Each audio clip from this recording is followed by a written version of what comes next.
Today, my name is Dmitry Novikov. I'm a deputy head of this laboratory and deputy head of the Department of International Relations of Higher School of Economics.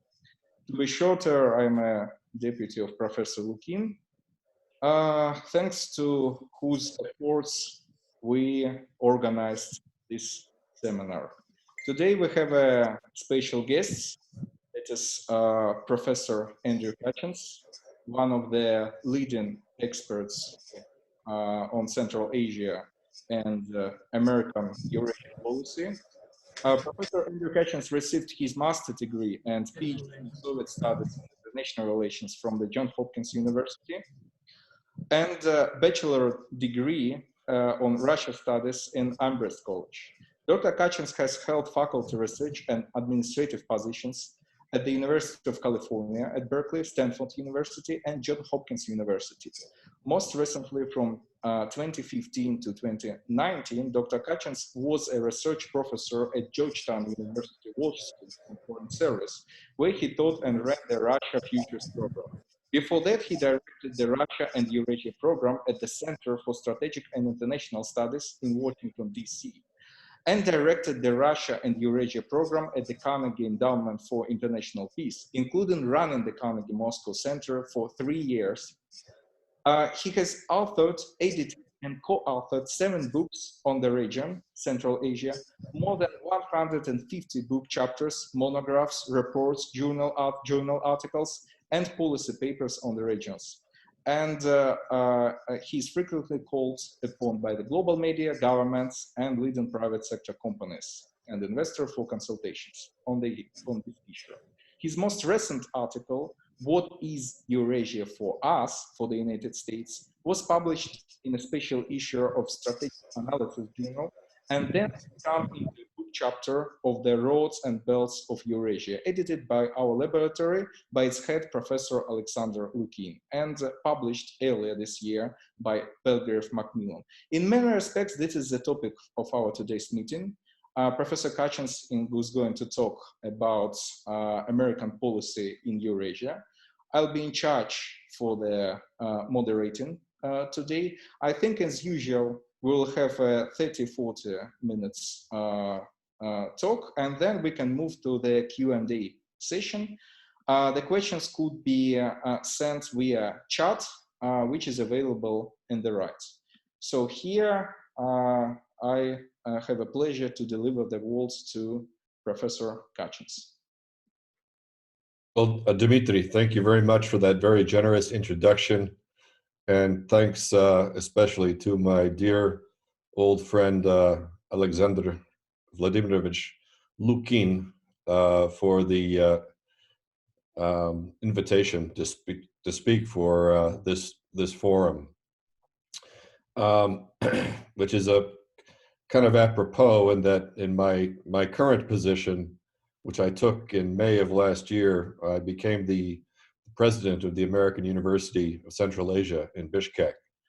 So I have been located smack dab in the middle of Eurasia, so to speak, for the last nearly a year, although I'm actually speaking to you today from Moscow because with the it's coronavirus related, of course, my flight back to Kyrgyzstan a month or so ago was canceled, and so now I am happily stranded in Moscow, one of my favorite cities. So this topic, in a way, I was working in think tanks for 15 years in the U.S., the Carnegie Endowment for National Peace, and the Center for Strategic and International Studies. And I was getting kind of tired of it, frankly. A lot of times people go in and out of think tanks and they'll go into the work in administration. Since I was a little kid, I wanted to be the Secretary of State, but I found myself at about 55 years old, and it seemed that my chances to become Secretary of State were not increasing. And I got tired of writing pieces that were of very short shelf value. And I wanted to write about some bigger things. So one of the first things I took on was the topic that I had worked on for most of my professional life, and that is trying to build better mutual understanding and relations between the United States and Russia, which of course, after about 30 years, I had to declare myself a complete failure in that exercise. But I decided, I moved to Georgetown University, and I undertook a project to try to understand why each US administration that had come to power after the collapse of the Soviet Union seemed to follow this pattern of initially a honeymoon and good relations, and then things went sour. And to make a long story short, I interviewed about 50 people on both the Russian and the U.S. side who had taken part in major policy positions, and the short conclusion was that there were different expectations on both sides. Basically, I think the Americans were very disappointed that Russia didn't make a more smooth transition to what Washington viewed as a liberal market democracy. And from Moscow's side, I think the feeling was that the United States had violated kind of an informal agreement that Washington would not take advantage of Moscow during a time of relative weakness in the 1990s. It's a much longer story. But the other area that I was becoming much more interested in was Central Asia. And what does Eurasia mean? And when I talk about Eurasia, I talk about the big Eurasia, the Halford Mackinder, the geopolitician, great geopolitician, British geopolitician in the late 19th century, early 20th century, from Europe to China, Russia to India, the greater Middle East, and Southeast Asia. And my question was, I didn't think that the United States, had a very successful policy toward Eurasia. I don't think it had a very good comprehension of what its policy was. And so what led me to write, which was first an article and then a revision for Sasha's book, but it was designed to be a book project, actually. I've done a lot of work on this. But the short version is that if we look at just taking the US policy toward Eurasia from the collapse of the Soviet Union, I would identify three phases. And the first phase starts with the collapse, and it goes until 9/11. And the policy then was most focused on Russia. A second period lasted from 9/11 till sometime in the Obama administration. It's a little hard to identify. I think when they began to think a little bit more seriously about their pivot to Asia, which I'll return to later. But that was really focused on Eurasia. It was about fighting wars in Eurasia, and the Afghan and Iraq wars demanded most of US policymakers' time and efforts with those wars. And the third section, the third period, which we're still living in and evolving in, is it's more China dominated from the United States standpoint as it sees Eurasia. But there's one consistently, I'd argue, through the whole 30-year period, and I think a lot of people miss this. When the George H.W. Bush administration, when it was in its last year of power, the Soviet Union had collapsed. The United States was the lone superpower of the world in what looked to be a unipolar moment in history, financially, militarily, etc. Tremendous power. There was a strategy that was developed within the Defense Department.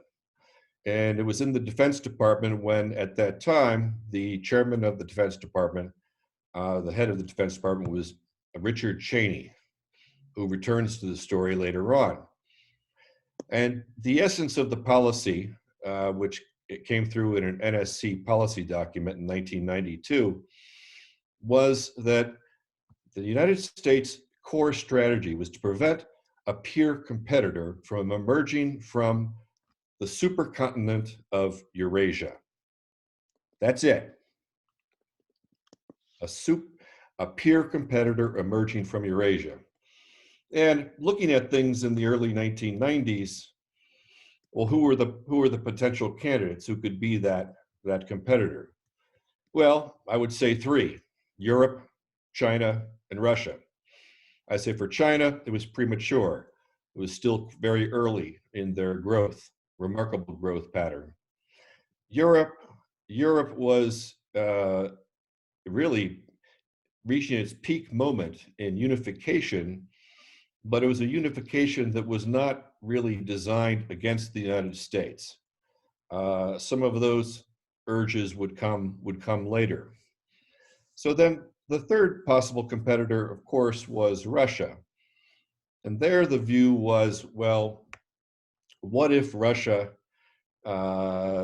moves away from its democratic reforms, moves away from its market reforms, and becomes a revanchist country, and kind of resumes itself in sort of a Soviet Union light or something like that. So this was always why, from the very beginning, there was a certain hedging on the part of the United States policymakers about Russia on a lot of issues. I would point to one, why was the United States so enthusiastic about the immediate independence of the Baltic states? You can understand. There was more of there was a better historical argument there. But why be so enthusiastic about the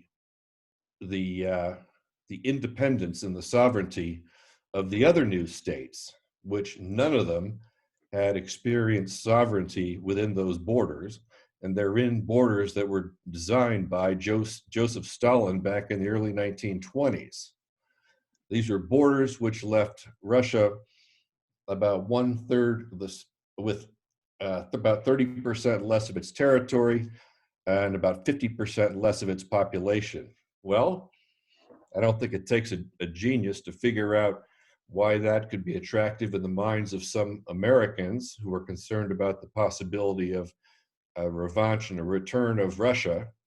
But it's never talked about that way in U.S. policy. But it is striking to me, especially when I look at it in retrospect, how sacrosanct for U.S. policymakers those borders became. And again, for most of us scholars who understand the reasons why those borders emerged, well, you have to look a little bit more skeptically, perhaps.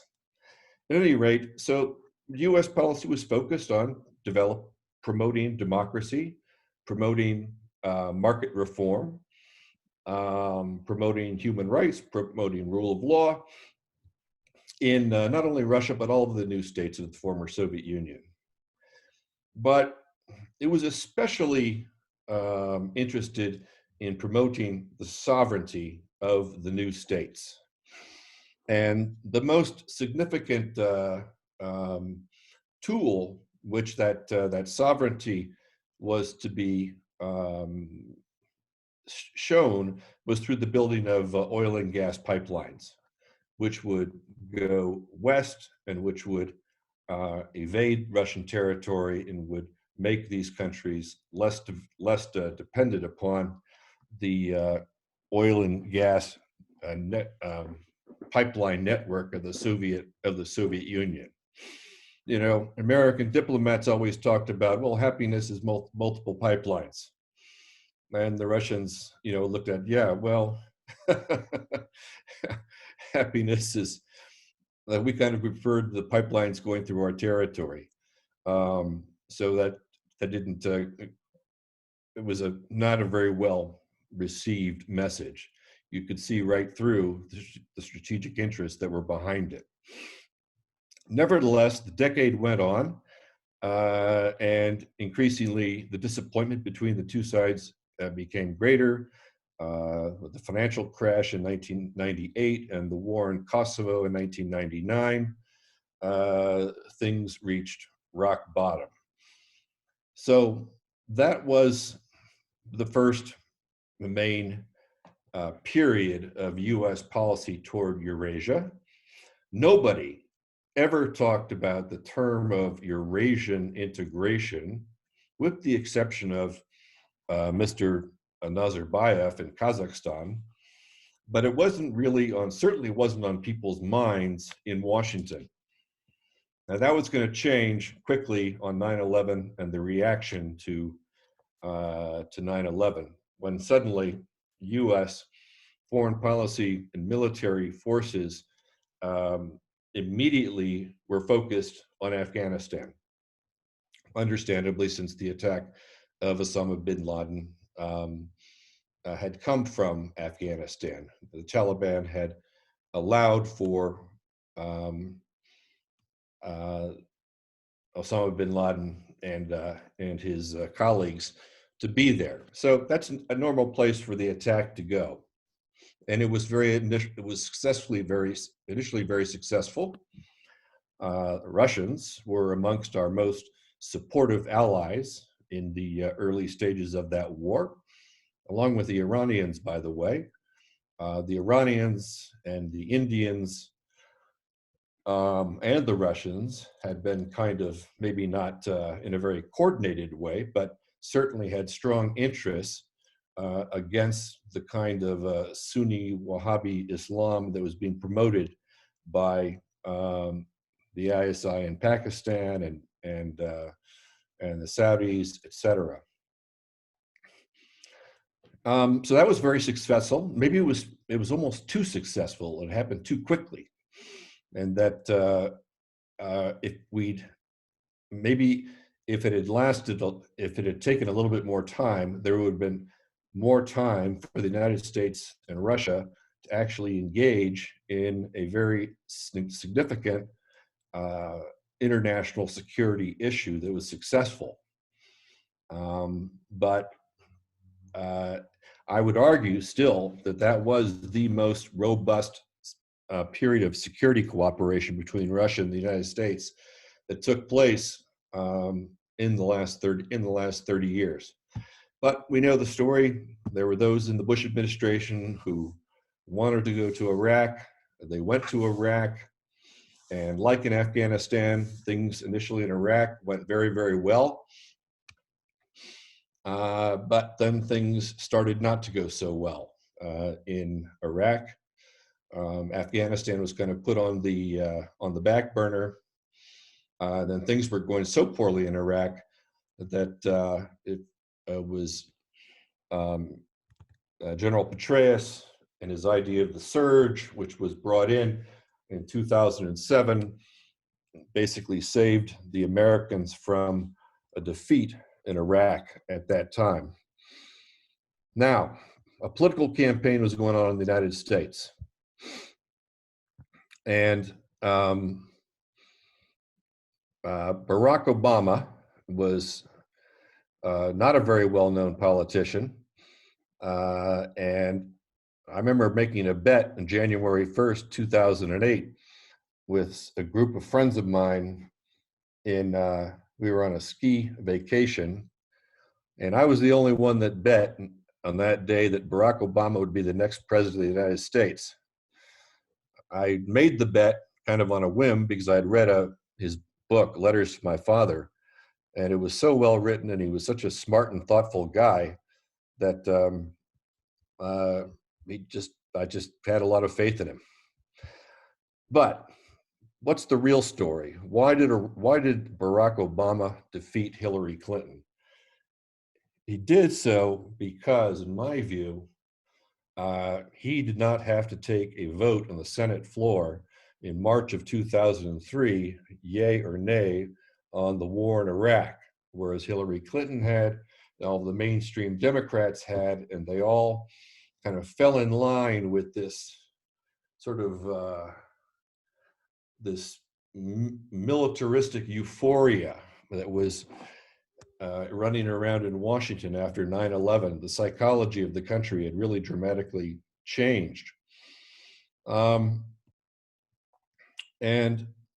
Obama, he couldn't be against both wars because since he had no foreign policy, no national security credos, he couldn't say that he was against both the Iraq War and the Afghan War. So, he said Afghanistan's the good war and Iraq is the bad war. So he gets elected, he comes to power, and he finds out, gee, this Afghan war really isn't so good. But nevertheless, he gets talked into a massive expansion of U.S. military, U.S. and ISAF presence there.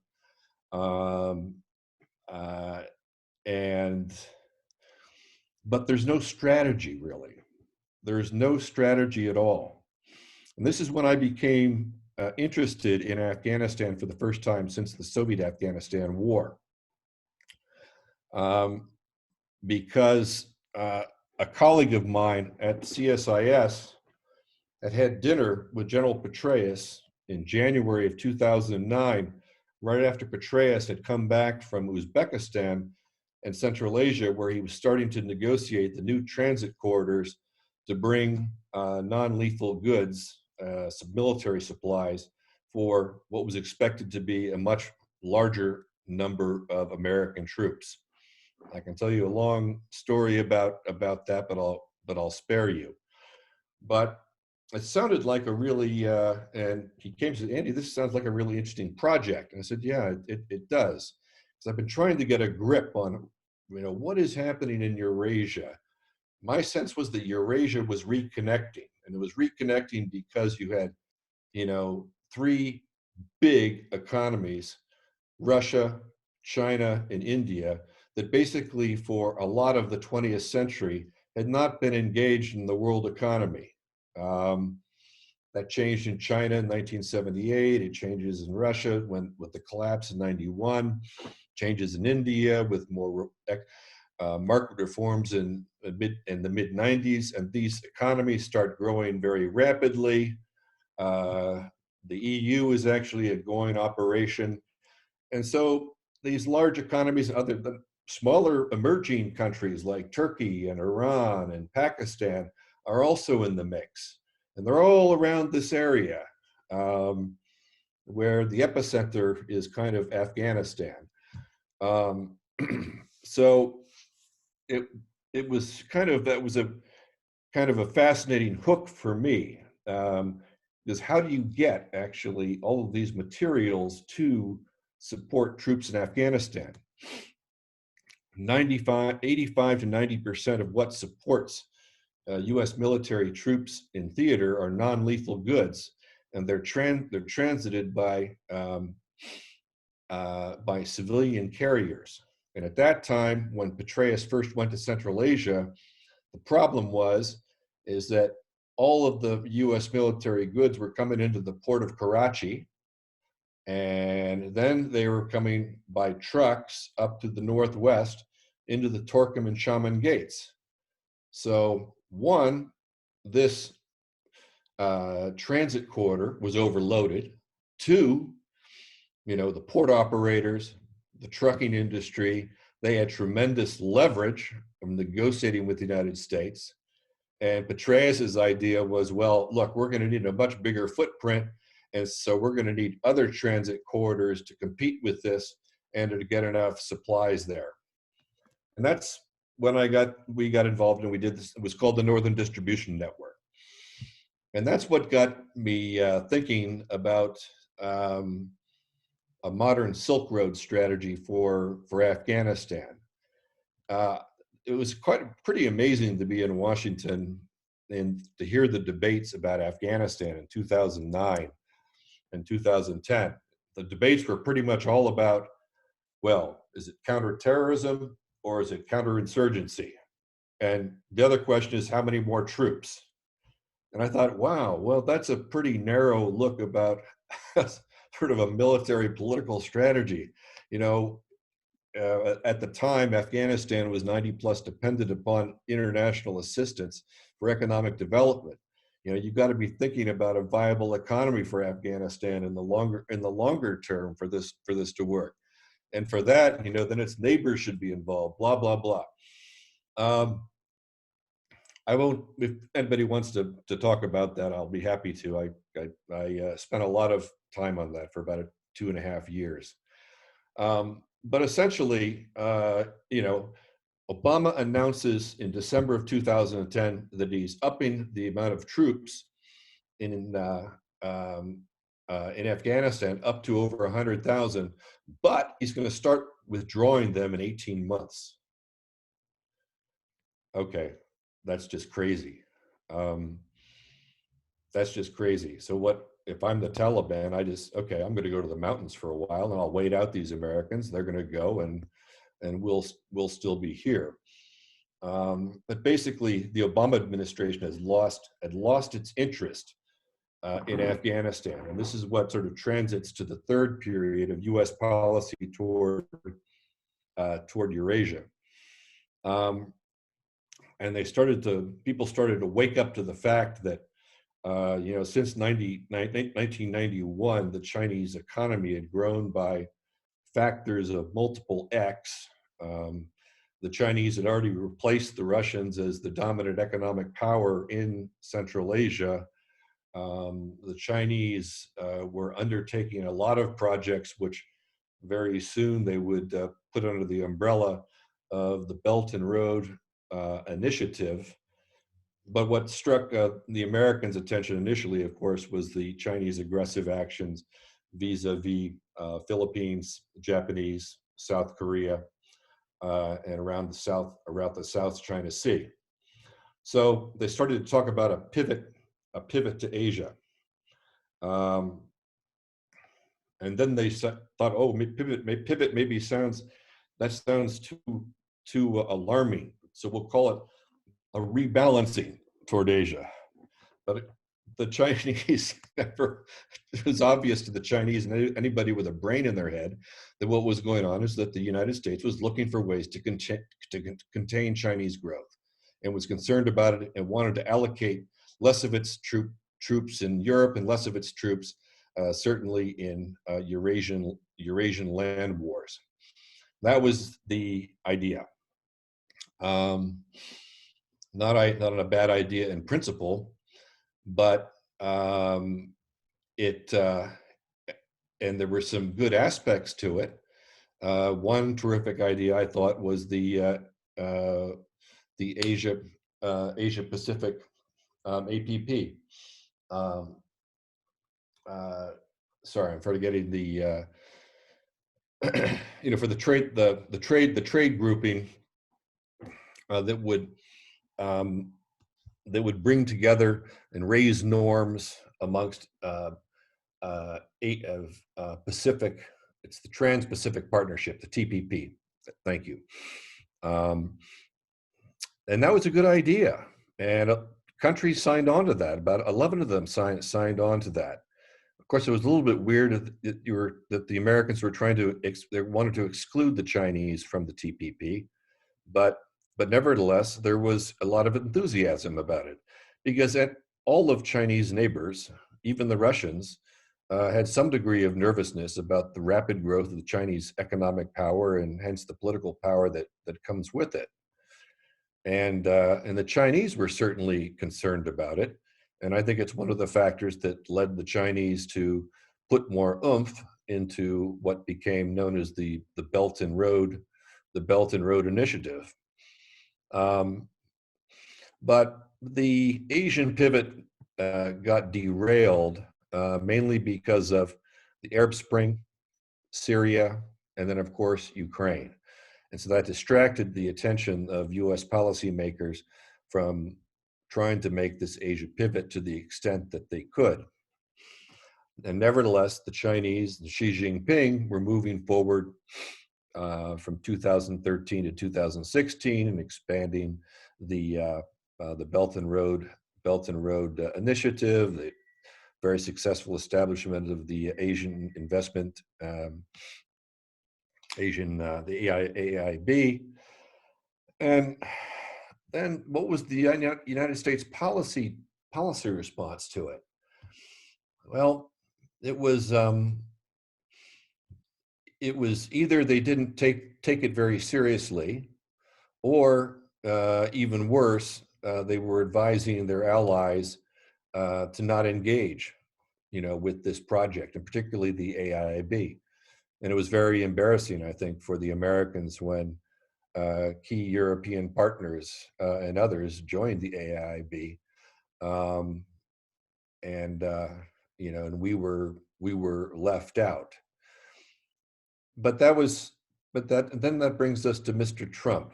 And how does Mr. Trump view Eurasia, to the extent that he knows what Eurasia is? Well,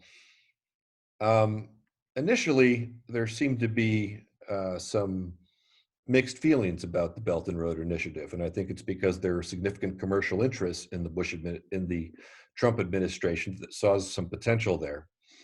But over a short period of time, and by late 2017, it was clear that the administration was taking a very negative stance toward the Belt and Road Initiative, toward China in general.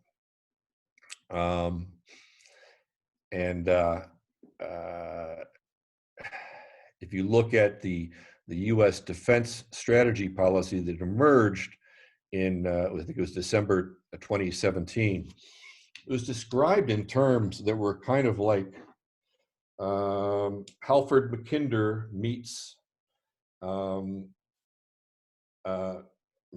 sort of democratic idealists. And basically, the argument was the United States needs to support the island democracies, and here India was included as a democracy, along with Japan, Australia, and of course the United States being an island, to counter the two authoritarian continental states. It was straight up sort of geopolitics plus neoconservatism. It was an interesting combination. I'm sure Mr. Trump really had no idea, that's what it was about, and he fired the National Security Advisor, H.R. McMaster, who was responsible for that. But if we look at American policy toward Eurasia today, a lot of it is about, and I see it a lot in living in Kyrgyzstan, a lot of it is about countering Russia and China, and that China and Russia are referred to as these malign powers who were thwarting U.S. interests and doing all of these bad things. And it's become kind of reified in the State Department and in U.S. foreign and security policy to a degree that is surprising to me, in that Mr. Trump doesn't really know or care anything about foreign policy except to the extent which he thinks that we can make money off of it. But thinking in these strategic terms is not his game. But that is those. You talk about, there are various wings of the deep state in the United States, and it's this wing of the deep state, which is a curious blend of kind of far right wing and far left wing, who are sort of, they both converge in an ideological belief about the mission of America and the city on the hill and democracy and markets, etc. Plus a rather oversimplified view of continental politics. So, just for example, and I'll close on this point because I've been talking long enough. There's this expectation that since we've dedicated India now as an island democracy, that they will naturally be inclined to, march in lockstep with UN foreign policy interests. There's some things that I think that Delhi will agree with, but there are a number of things that Delhi um, will will not agree with, and they will be very, very wary, I think, of being viewed as some kind of lackey of of the United States. So what's if you so let me conclude. Okay, if if the policy goal in the first place was to prevent the emergence of a peer a peer superpower on the Eurasian continent, okay, that's been successful for 30 years. That hasn't happened, and I don't think that anybody will be able to control Eurasia. It's a multipolar environment with a lot of different powerful countries, and it's um, even if China has its best case scenario economic development, they're not going to have the resources to pull off this sort of position as economic hegemon. So then why? So maybe well, I'll leave it at that. That's where I am. Thanks for listening. Let's have a conversation. Okay, thank you so much, Andrew. Thank you for a very interesting and insightful talk. Actually, I would like to disagree with your criticism of the American policy in Eurasia, because actually miscalculations of the American policy is one of the key drivers of its consolidation and all our Greater Eurasia initiatives here. But I think that... Well, yes, are you saying that U.S. Eurasian policy is very, very good for Russia? Yeah. So, well, it depends, but actually, I think there should be some questions. You can actually use the function raise your hand is if you would like to address a question to Andrew, or you can send a question via chat, which is on the right. And I think that I may start with my own question. I will use my position of a moderator. So could America, from your point of view, change its policy in Eurasia to a more constructive, and what it could mean actually, a more constructive American policy in Eurasia? Well, I think a more constructive American policy in Eurasia would be not to simply designate countries as sort of innate enemies or of the United States, or that they are completely opposed to the interests and the goals of the United States. Iran is a country I would put in this category. For sure, it's been very frustrating to me for my entire adult life that we actually do not have normal we don't have normal diplomatic relations with Iran. And there are a lot of things that, Iran was extremely helpful in 2001 and 2002 in helping to take down the Taliban, support for the Northern Alliance, other intelligence cooperation. And what was their reward? Well, the reward was that in January of 2002, President Bush, put them in this absurd formulation called the axis of evil. Iran, Iraq, and North Korea. The idea that Iraq and Iran, who had fought a brutal war throughout the 1980s, were somehow, working together against the United States was just insane. But there's a tendency, just as a starting point, Dmitry, there's a starting point. There's a tendency to people to look at Americans to look at things in very black and white ways, and not to understand nuances and how interests can vary by country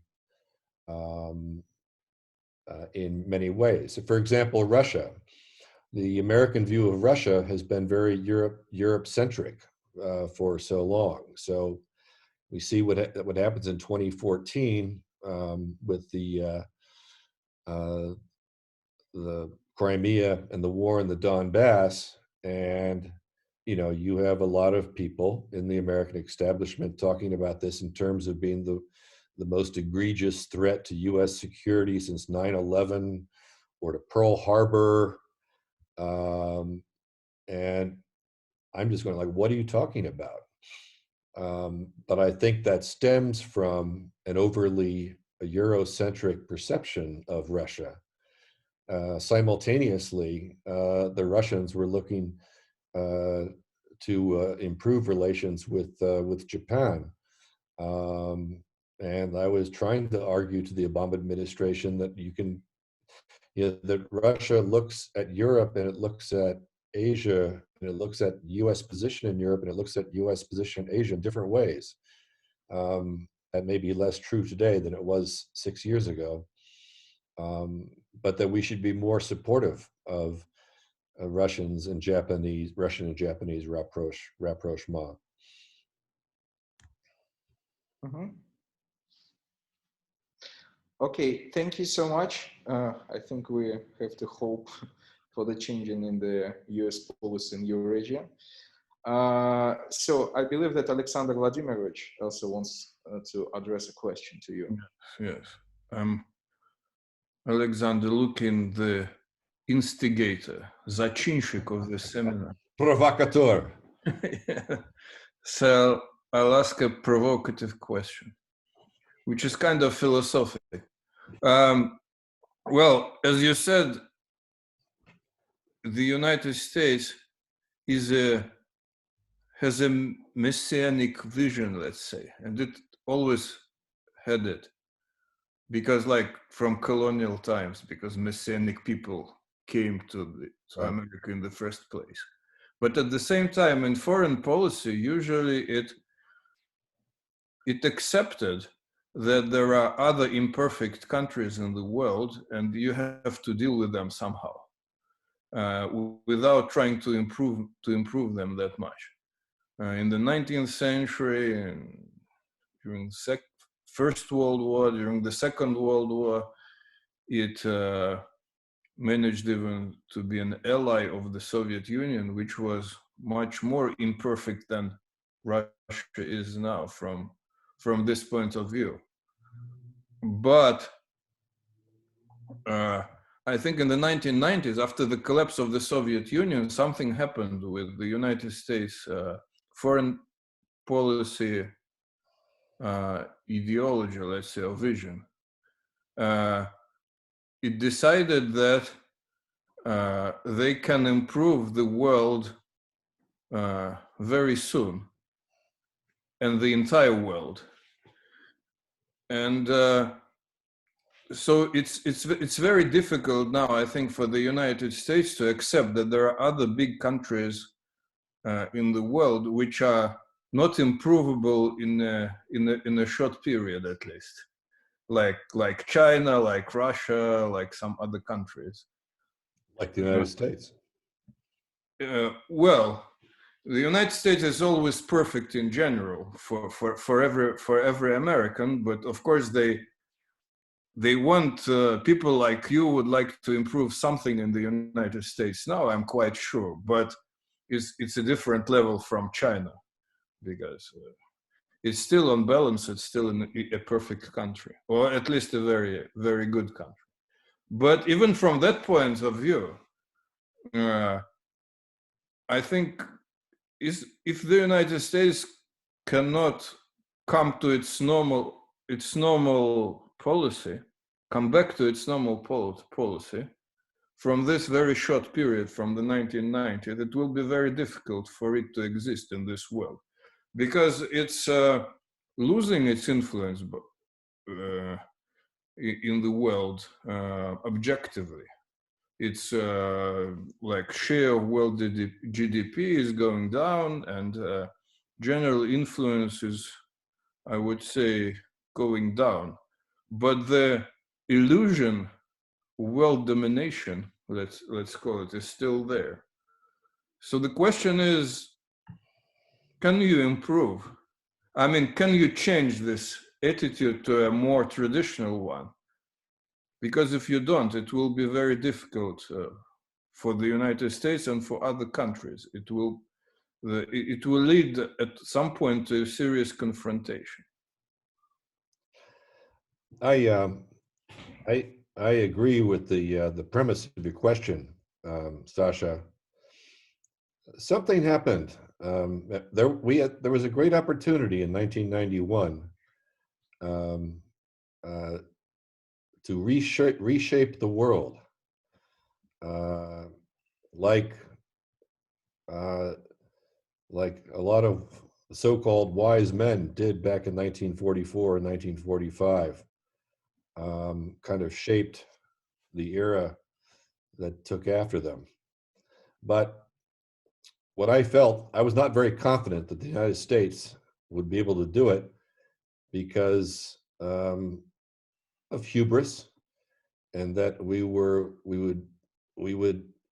be overly influenced by this sense of power, overwhelming power that we thought we had. And remember, in the 1990s, it wasn't just military power, but it was also economic power. The dot-com boom, the high-tech economy, that was all going on. And I think that the United States lost a sense of, well, it lost a sense of a need for a strategy. Because I think when you feel like you can do anything, when you feel like you have the means to do anything, and that the costs of doing that are relatively small, then what do you need a strategy for? But I thought we very quickly should have come to understand that for me the unipolar moment, and actually I liked a quotation of your longtime Minister of Foreign Affairs, Sergei Viktorovich, who said that the unipolar world evaporated in the sands of Iraq. But there were two things that were happening. It wasn't only that the efficacy, the utility of the application of military power to achieve political goals was shown to be, and would increasingly be shown to be, very dubious, but also the U.S. dot-com boom came to a crash. So I feel like when I was living in Washington, I feel like I was living in a place where people did not think they needed to think strategically, or they had forgotten how to think strategically, and that you have to think carefully about what are your means, and what are the ends, and do you have the means to achieve these ends? And just a lot of sloppy, messy thinking, leading to some extraordinary errors took place. Generally, I'm an optimist. It doesn't sound very, very optimistic. No, it doesn't. I know it doesn't sound very optimistic. In fact, I got so fed up with living in Washington, especially because the climate around Russia got so noxious, that moving to Bishkek and taking over a totally new kind of job to run a university sounded very exciting and appealing to me, and I'm happy to be doing that, and kind of happy not to be trying to think about foreign and security policy as much. 'Cause there's not much of an audience for it. There was, you maybe may have met or certainly heard of the legendary Andy Marshall. Andy Marshall, the dean of the Defense Department for, well, 40 plus years, he ran this office called the Office of Net Assessment. Because what the hell is the Office of Net Assessment? Well, basically, Andy Marshall was a brilliant strategic thinker, and he was allowed to have this office with a small staff and a relatively small budget, and to think about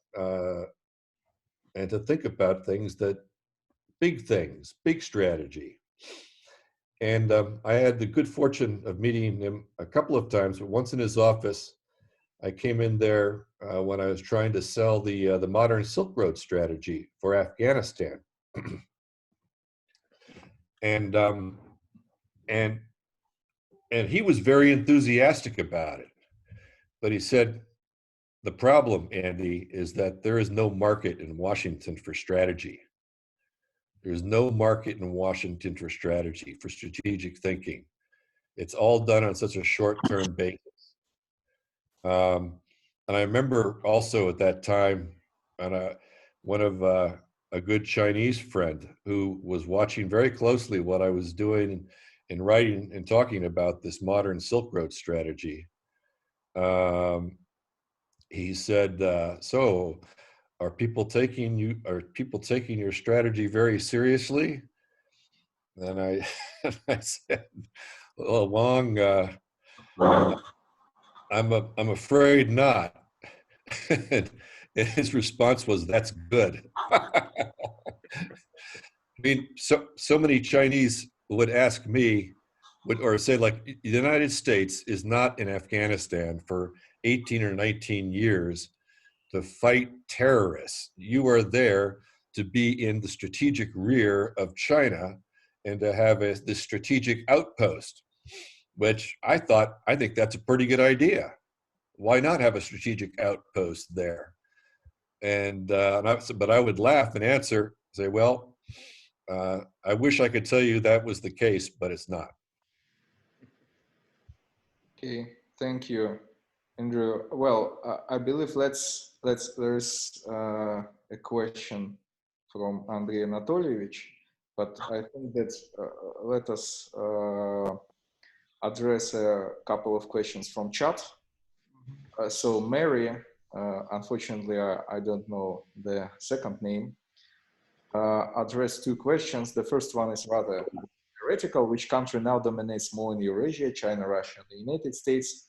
And the second one, is it possible that China and Russia in the nearest future join their forces even more intensively to oppose America? I believe that this is about what Dmitry Trenin called Russia-China Entente in one of his reports in 2014. So in what way this Russia-China Entente is going to get transformed, and if it is going to be transformed, maybe this way of relations is satisfied everybody now. Well, in 1997, I remember writing, for a Sino-Russian alliance to emerge, it would require a long series of huge U.S. foreign policy errors.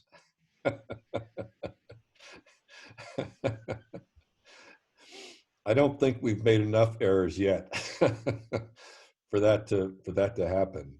I mean, it's Sasha Lukin knows far better than I, but it is not historically traditional, I think, for Chinese to have alliance type relationships. And given that what's different from the Cold War between the United States and the Soviet Union, and what is kind of, some are talking about as a Cold War between the United States and China. It's the economic symbiosis between the two countries. That was not economic issues were not something to be concerned about, or the world economy, when thinking about the U.S.-Soviet relationship. But that certainly is a big factor in the U.S.-China relationship. And so it puts higher stakes for both sides in thinking about how far they want to go in becoming adversaries. Mm-hmm. Okay, let's give a word to Andrei Anatolievich then. Thank you very much, dear Andrew. Thank you for your very deep analysis.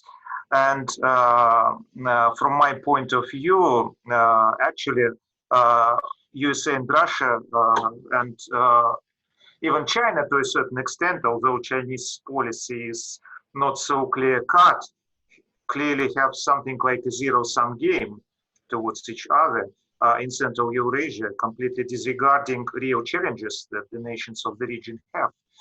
And if we take your analysis, you described something like a series of changes in US policy, in the definition of US interests, in self-perception of US interests. What can be a game changer from my point of view? Probably Afghanistan can be, to a certain extent, a game changer. For example, if US completely withdraws its troops from Afghanistan, then there is something like collapse. Then, I mean, there is a renewed situation of the end of the 1990s when we had something like near catastrophe in Central Asia, like collapse state in Tajikistan, but war in Kyrgyzstan, which indicated absolute absence of any real army or law enforcement in Kyrgyzstan, etc.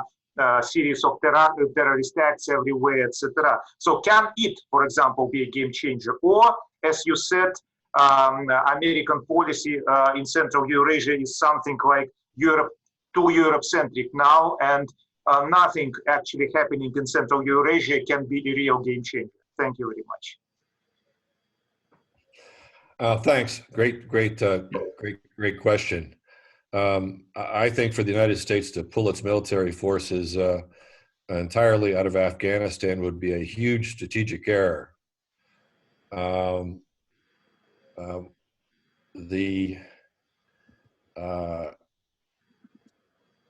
It would, as you said, it would recreate the situation of the 1990s, and it wasn't. And for, it's interesting, it wasn't when Soviet troops left in 1989. That was not quite the game changer for Afghanistan. The game changer was when the Soviet Union collapsed, and then the financial support, intelligence support, and logistical support collapsed. And then Najibullah got hung from a lamppost, and things went crazy, and all other countries intervening. So even Trump has, I know in his heart of hearts, he would love to withdraw from Afghanistan. Really, his policy actually has not been that different from Obama's policy. But if there were to be a total retreat of the United States from Afghanistan, that would be, I think, a game changer for the region, and very, very dangerous. And Bishkek, I would not feel as comfortable living in Bishkek. I'll put it that way. What else could be a game changer? Well, always, I think the underestimated game changer is the possibility of a nuclear conflict between India and Pakistan, which we've come close to, but here it's kind of this is an interesting case for those that think that nuclear weapons are stabilizing. I kind of think that nuclear weapons tend to be stabilizing. You know, as soon as, you know, there were 4 major wars between India and Pakistan before both countries came out as nuclear powers, now a little more than 20 years ago, and there's not been a war of that magnitude since. But that would be a strategic game changer.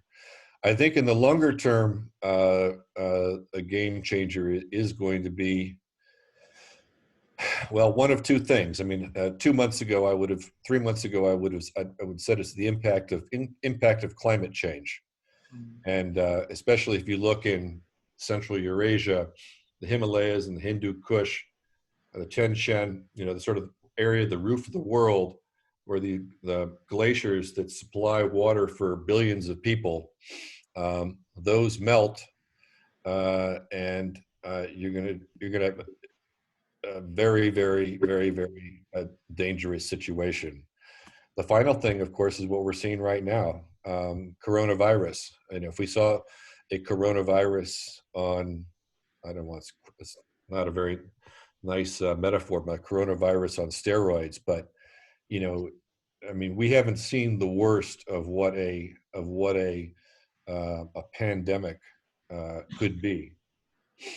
We're getting a taste of it, but those are some things I would think of as game changers.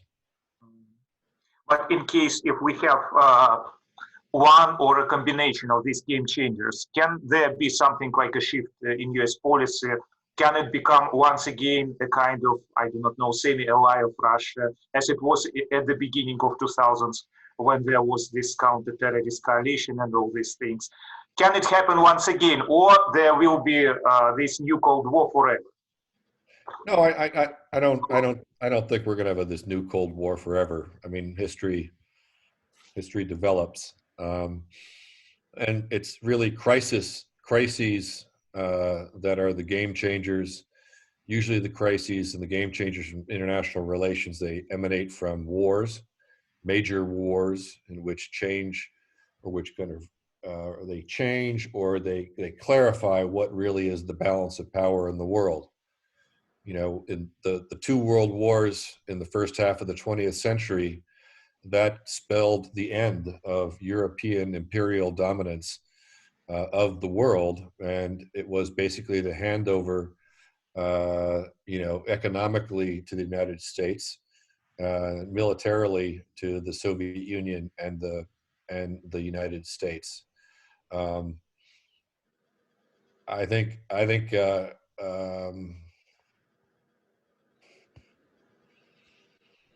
You know, we human beings our nature is to resist change.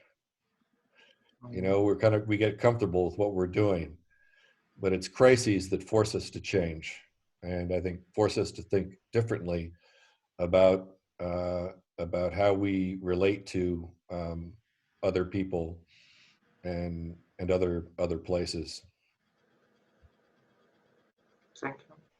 Okay, thank you so much, Andrew. We have some other questions in the chat, Roman Savinov, but I believe that maybe it would be better if people who indicated the questions in the chat address them personally.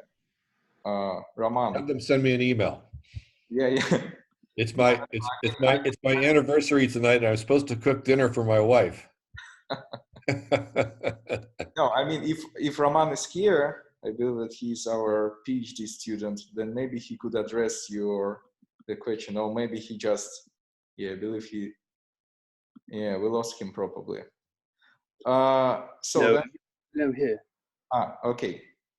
So would you ask your question? Yeah, right. Well, thank you for the presentation. Yeah, I'm a PhD student at the HSC doing international relations. It's my first year. So my question is pretty simple. Is there any actual US policy towards the Eurasian Economic Union, or is it not really considered in, well, strategic deliberations? That's a good question. the general policy since early 1990s, for the most part, was from the U.S. government to ignore and not to recognize the existence or the significance of non-U.S. led established multilateral organizations, especially those established by Russia. So they never wanted NATO to relate directly to the CSTO.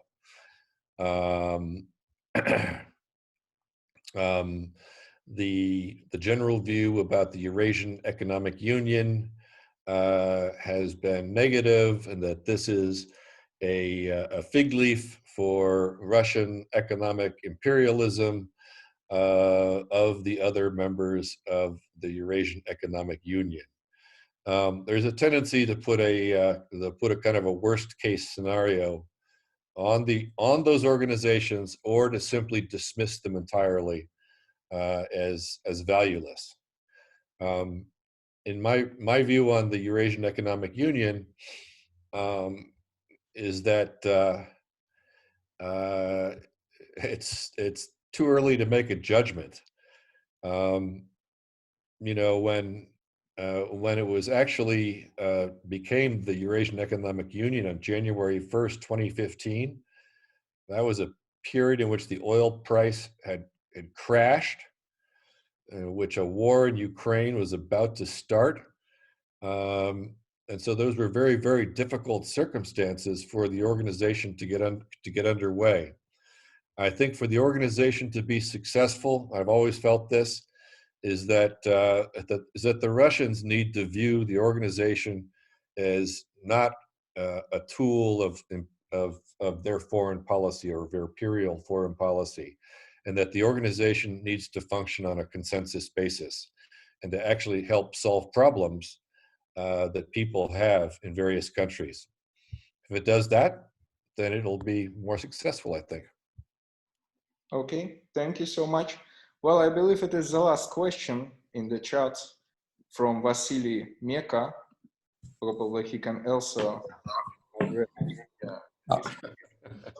Yeah, thank you very much for your speech and for your addressing. It was very interesting. And I'm a sophomore of HC International Affairs, and my question is basically based on my coursework.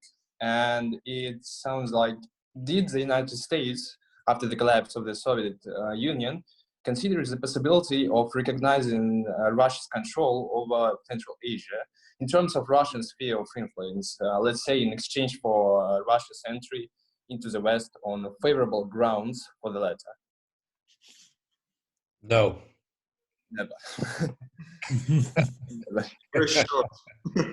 Yeah, because I read some memoirs, and I know that it's not 100% true source. However, in some memoirs of Western politicians, they said about that possibility.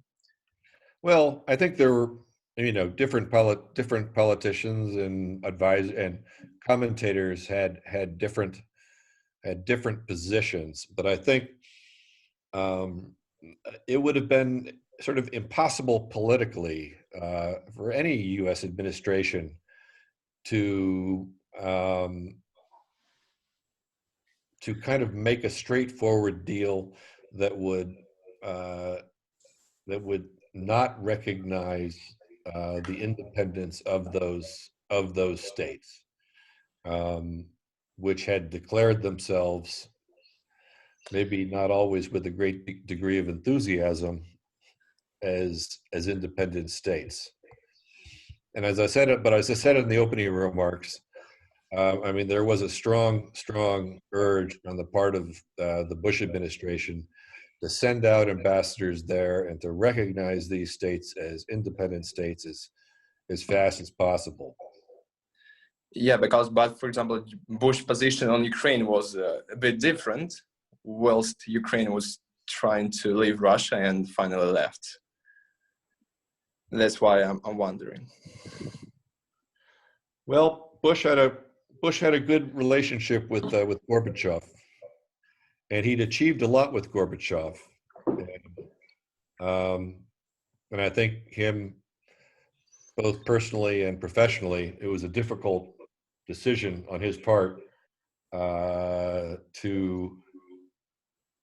give up on Gorbachev.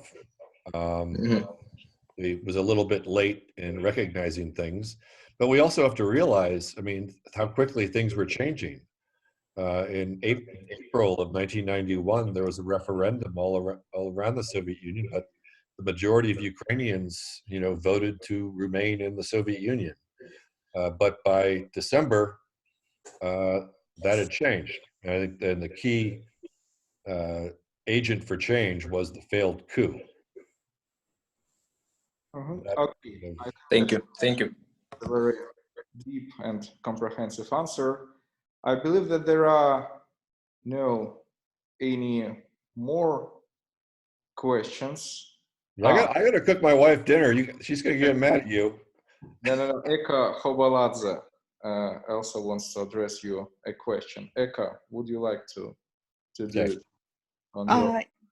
Yes, if you hear me. I do. I don't see you though. Okay, thank you very much for presenting your attitude, but I would like to answer the question which is not dedicated to the issue directly, but nevertheless, tell me please, what's your personal attitude to Russian Great Eurasian concept? And the next question, which regional organization do you consider as most successful in Eurasian region? Thank you very much. So what do I think about the greater Russian Eurasian concept, yes. I guess I'm not sure what it is. I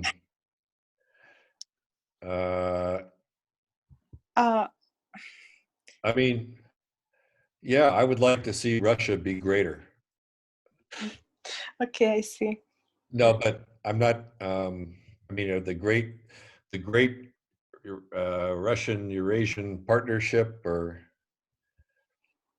I'm not sure. So, So what was the second? concept was announced in 2016, so it's a new phenomenon in international relations. So, and what about my second question?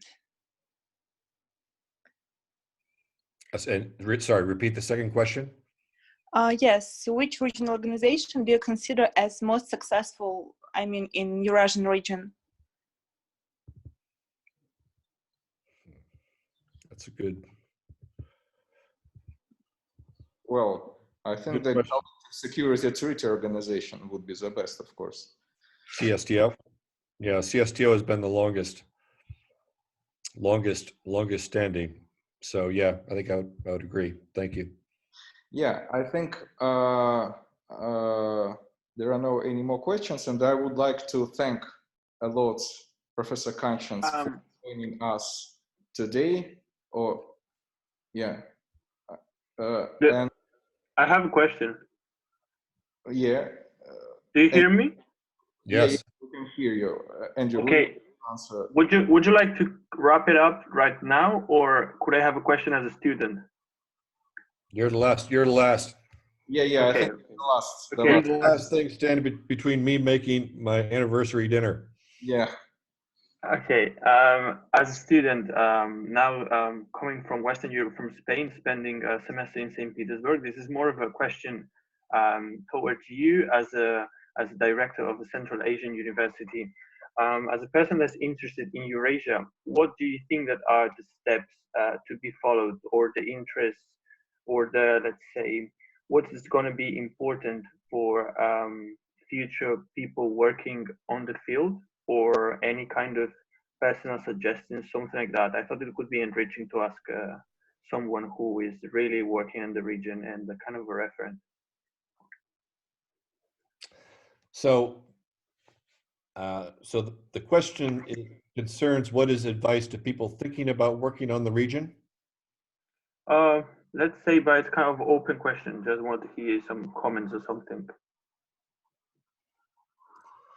Well, look, I think it's a really interesting region, and Fred Starr has the concept of a greater Central Asia, including Xinjiang and parts of Pakistan and even India. But let's, take out those. But what would my argument to U.S. policymakers is why the United States should,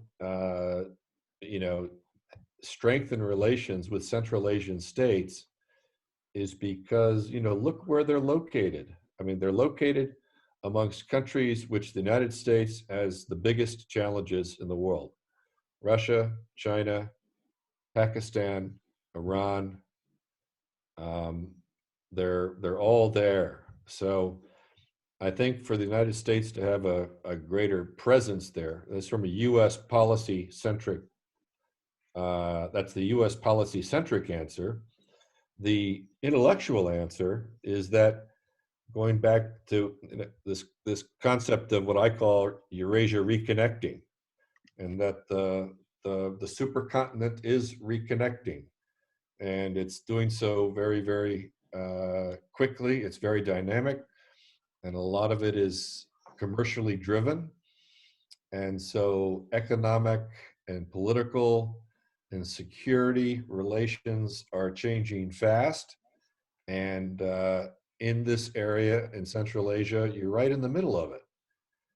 So as one friend of me said on my way out from Washington, he said, Andy, that's going to be a very interesting listening post. It's just going to be an interesting place to be, to actually to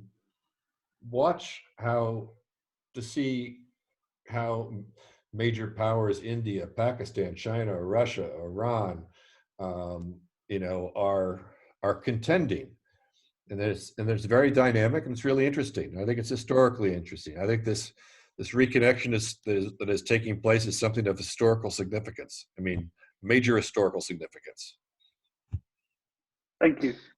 Yeah, okay. So finally, I believe that we need to let Andrew go for his anniversary. And thanks a lot for joining us today, especially at this day. I don't think that it is the best gift which could be given, but the discussion was very fruitful, and we'll be happy to welcome you at HSE anytime, both online and offline.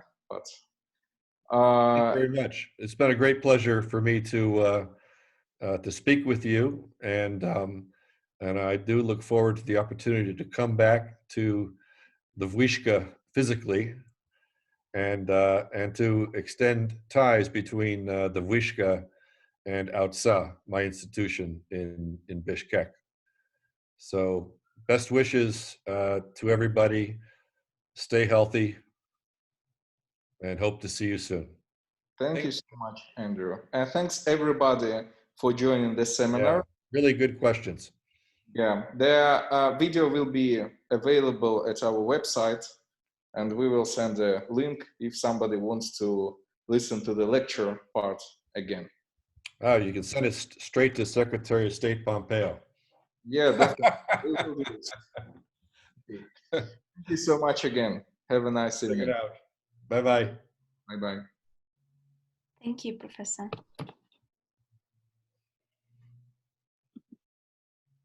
Hello, son.